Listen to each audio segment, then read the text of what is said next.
നമസ്കാരം. അഴിമതിയില്ലാത്ത ഭരണമാണ് നരേന്ദ്രമോദിയുടെ നേതൃത്വത്തിലുള്ള കേന്ദ്ര സർക്കാർ ഇന്ന് കാഴ്ചവയ്ക്കുന്നത്. അതിനാൽ തന്നെ പ്രതിപക്ഷ പാർട്ടികൾക്ക് കാര്യമായ ആരോപണങ്ങളൊന്നും ബി.ജെ.പിക്ക് നേരെ ആരോപിക്കാൻ സാധിക്കുന്നില്ല. അതിനിടയിൽ അവർക്ക് വീണ് കിട്ടിയ തുറുപ്പ് ചീട്ടായിരുന്നു മണിപ്പൂർ കലാപം.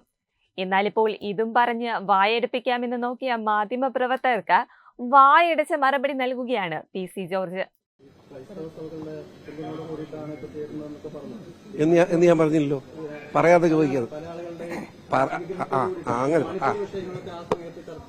മണിപ്പൂർ എന്ത് കുന്തമാണെന്നാ നിങ്ങൾ ഈ പറയുന്നത്? ചുമ്മാ മണിപ്പൂർ പിണറായി വിജയന്റെ കുന്തം, മണിപ്പൂർ കുന്തം.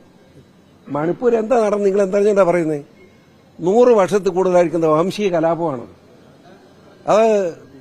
ഞാൻ ചോദിക്കട്ടെ, ബ്രിട്ടീഷുകാരന്റെ കാലം മുതലുള്ളതാണ് ഈ വംശീയ കലാപം മണിപ്പൂരിൽ. മൈതേയികളും കുക്കികളും തമ്മിലുള്ള സംഘർഷം. ഞാൻ ചോദിക്കട്ടെ, ഇതിനു മുമ്പ് ഇരുന്ന പ്രധാനമന്ത്രി ഉണ്ടായിരുന്നല്ലോ, നരസിംഹറാവു ഇല്ലായിരുന്നു, ജവഹർലാൽ നെഹ്റു ഇല്ലായിരുന്നു, ഇന്ദിരാജി ഇല്ലായിരുന്നു, രാജീവ് ഗാന്ധി ഇല്ലായിരുന്നു. അവർക്കൊന്നും വന്നിട്ട് നടന്നില്ലല്ലോ. പിന്നെ ഇപ്പൊ മോദിക്ക് മാത്രം തന്നെ പ്രത്യേകത എനിക്ക് മനസ്സിലായില്ല. ഇതൊരു വംശീയ കലാപമാണ്. അത് ഒറ്റയടിക്ക് അങ്ങോട്ട് കയറി തീർക്കാൻ പറ്റുന്നതല്ല.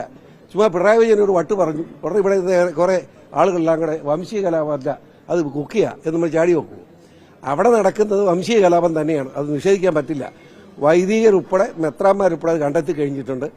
വെറുതെ ഈ പുകമറ സൃഷ്ടിച്ച് ഒരു രാഷ്ട്രീയ പാർട്ടിയെ അപമാനിക്കാൻ സമ്മതിക്കുന്ന പ്രശ്നമില്ല.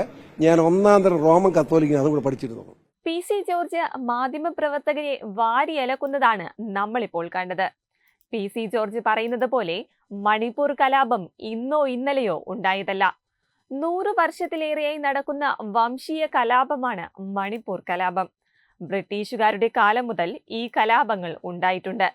ജവഹർലാൽ നെഹ്റുവും ഇന്ദിരാഗാന്ധിയും ഒക്കെ ഇന്ത്യ ഭരിച്ചപ്പോഴും മണിപ്പൂരിൽ കലാപങ്ങൾ ഉണ്ടായിട്ടുണ്ട്. അപ്പോഴൊന്നും ആർക്കും പ്രതികരിക്കേണ്ടായിരുന്നോ എന്നാണ് പി.സി. ജോർജ് ചോദിക്കുന്നത്. കാരണം ഒരു ആരോപണവും ബി.ജെ.പി. സർക്കാരിന്റെ മേൽ ആരോപിക്കാനില്ലാത്തതിനാൽ വലിയ പ്രതിഷേധമാണ് മണിപ്പൂർ വിഷയത്തിൽ പ്രതിപക്ഷ പാർട്ടികൾ ആളെ കത്തിക്കാൻ ശ്രമിച്ചത്. എന്നാൽ അതൊന്നും ഇവിടെ വിലപ്പോവില്ല എന്നും പി.സി. ജോർജ് വ്യക്തമാക്കുന്നു. വെബ് ഡെസ്ക് തത്തുമൈ ന്യൂസ്. ദിഗന്ത റിസോർട്ട്, അഹമ്മദാബാദ്, ഗുജറാത്ത്.